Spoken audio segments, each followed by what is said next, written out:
Penyerahan sertifikat tanah ini dilakukan Menteri Agraria, Tata Ruang, dan Kepala Badan Pertanahan Nasional Hadi Cahyanto di rumah warga di Kelurahan Labibia, Kota Kendari. Ada sekitar 10 sertifikat tanah milik warga yang diserahkan di tempat ini. Langkah ini dilakukan untuk melakukan pengecekan terkait ada tidaknya pungutan liar dalam pembuatan sertifikat tanah warga. Kita serahkan sertifikat sebanyak 10 sertifikat program PTSL door to door, dan saya sampaikan bahwa di Provinsi Sulawesi Tenggara ini itu ada targetnya untuk PTSL 1,9 juta bidang.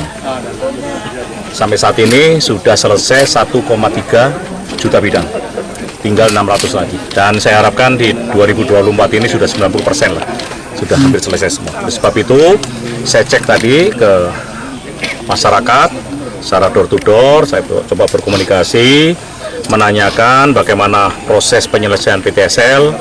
Rata-rata masyarakat menyampaikan mudah, dan saya tanya juga apakah dipungut biaya. Masyarakat menyampaikan juga tidak, semua gratis.